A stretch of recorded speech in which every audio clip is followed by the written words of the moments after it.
wanted to do a quick video on our wood boiler, and we installed it last year, and it's been working really great for us, honestly. We got it for $600 off of Facebook Marketplace, and it had some issues. The previous owner, they had it at a landscaping company, and they thought they winterized it properly, but they really didn't.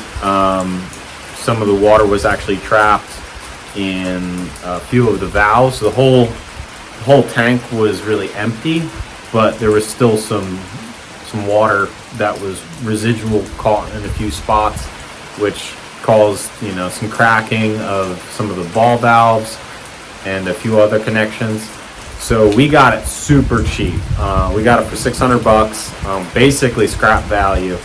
And all we had to do was replace, I think, 4 valves, and that was a total cost of about, I think, $180 in valves, brass valves. So that was really an awesome deal for us. Not to mention, I mean, there was one pump on there that we replaced, but we went bigger with the new pump, and we would have had to do that anyways because that was the run to the house. So that run is about 250 feet. So that would have been a 500 foot loop, and the pump that they had on that side of the manifold was just too small. So it worked out anyways. We're going to replace it. The run to the shop, which is over here, that is about 115 feet. So the lines actually go diagonal right about where that door is, and that's where they come in. So there's 3 pumps, and I'll show you how we did that inside the shop. There's 3 zones, so there's a small pump per zone, and in total there's about 500 feet of radiant line in each zone. So we have about 1,500 feet of line just in the shop.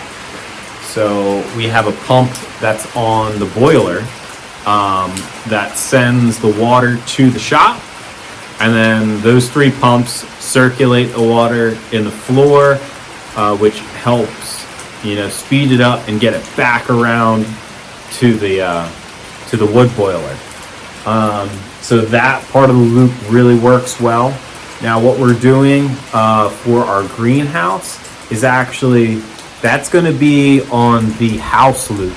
So our hot water will go from the boiler to the house to a modine heater, and then before it returns back to the boiler, it's going to go over to the greenhouse, and the water will still be probably half warm, which is going to be plenty fine for the greenhouse because we don't want it getting super hot, and it's a greenhouse, so it's not going to be that sealed up, so you're going to be losing a lot of heat.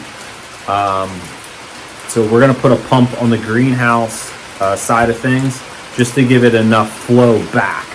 So like I said, it's about 1,000 feet to in a loop to the house, back to the boiler, but now it's going to go to the greenhouse to the boiler, all in the same loop. So there's just one more stop by the time it gets back.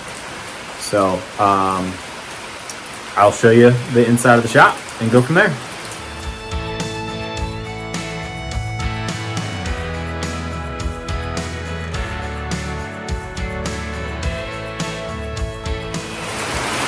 So at the end of this video, I have a cost breakdown of how much it costs us to install the wood boiler ourselves, and a breakdown of how much it costs month per month to operate a wood boiler on our homestead to heat right now our 2,500 square foot shop and our house. So if you have any questions, feel free to leave them in the comment section below, and thanks for watching. Also wanted just to show an up close view of the boiler. We also replaced it was all green metal, but the metal was kind of rotted. So we replaced that with actually leftover scraps from the building. The building's the gray and black, and we had leftover stuff. So we had enough to resheathe the entire boiler. We also put some skis. So I'll show you. We put these skis here, which actually helped because this thing weighs about 8,000 pounds, believe it or not. And that helped us basically slide it along the ground all the way up to this spot, because before it was just legs, and if we tried to use the excavator to drag it, we would have bent the legs and it would have just busted apart. So we welded up the legs before we moved it up to its final location, and this actually helps to where we don't need a pad, because it's distributing the load of the whole weight of this thing, and it didn't sink into the ground at all, which is awesome. I know a lot of people, they try to put a concrete pad or a little footers underneath these things, or even like gravel that's tamped down, but we didn't honestly need to do any of that, just the way that we put this thing together. So let me show you the inside. Right now we got some cardboard boxes and stuff in here, but yeah, it's huge. It's massive. We can put probably like 20 to 30 logs, like 2 foot to 16-inch logs in here, and just stack it. And we only have to really mess with it like once every like 24 to 48 hours. It's normally 48 hours where we actually have to mess with it. Up here, there's a mouse nest. That's cool. I guess that was recent. And there's our little switch to turn on the blowers on and off, and then also your thermostat. So I guess we'll take care of that mouse nest. Well, you know what? That's just the nature of living out in the sticks, right? Doing the homesteading thing. So we'll make sure that they find a new home. But yeah, these things are really pretty simple. There's really not a whole lot to them. Once you get your lines in the ground, and we did a dirt sheet. I mean, we used basically anything that we had to try to insulate the piping in the ground, because to do the length from the shop to here and the house to the boiler with the recommended, we used 1.25 inch pecks, and we used everything we had that could insulate the piping, which we got a lot of culverin pipes, and we also had like a dozen blocks of foam that were 4x8 chunks of foam that were about 1 foot thick.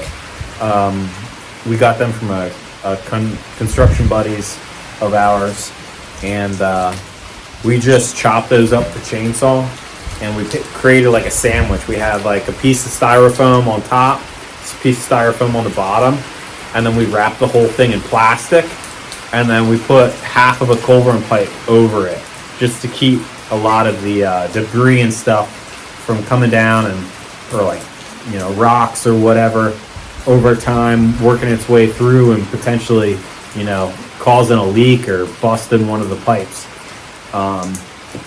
So that was kind of a real easy way for us to run these lines. I mean, obviously there's easier ways. This was the most cost effective, this is what I would say. But let me show you the inside, now that I got that out of the way, right?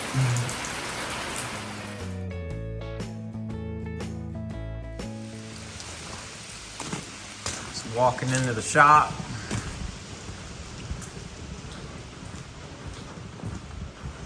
about all our little projects in here.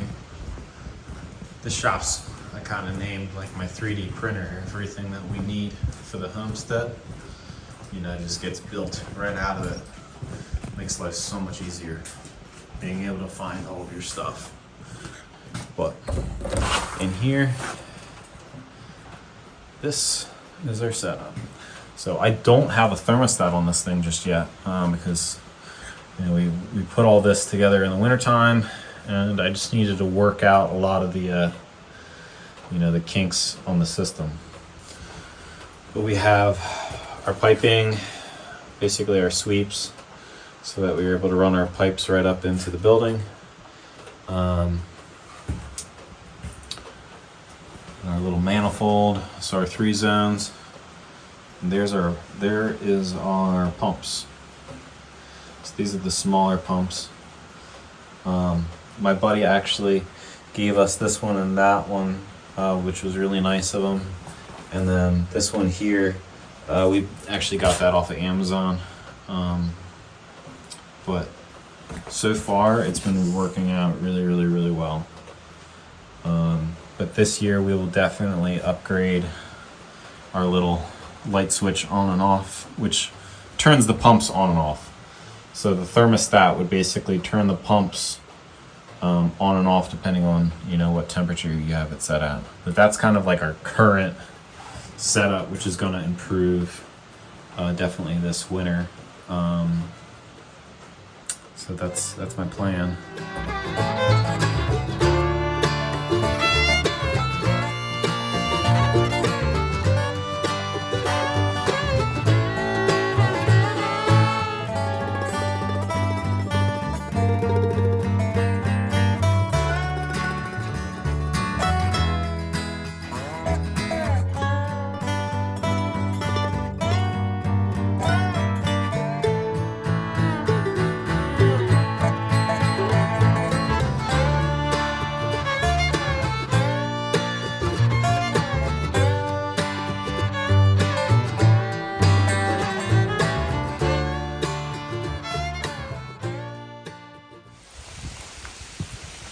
Before I get to the house, might as well do a quick little update and show the greenhouse. So Monday the concrete company's coming out, and I'm gonna help them get the rest of the concrete work done. And yeah, this is the radiant tube setup that I installed that was on the greenhouse video. So if you haven't seen it, definitely worth a watch. But we used just like fencing material.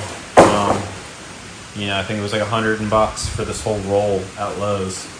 And then we got, this is a leftover remnant, the tubing wise, of the roll from the shop that we used to get done all that. So we have our 2 lines here that are coming in. I actually have to extend them because they're just way too close to the concrete, top of concrete. But I'll put a little manifold on that with a pump. So like I said, this is going to be the last stop back from the house when it returns. After it heats the basement, it'll come back here to the greenhouse and heat this before it makes its way to the boiler.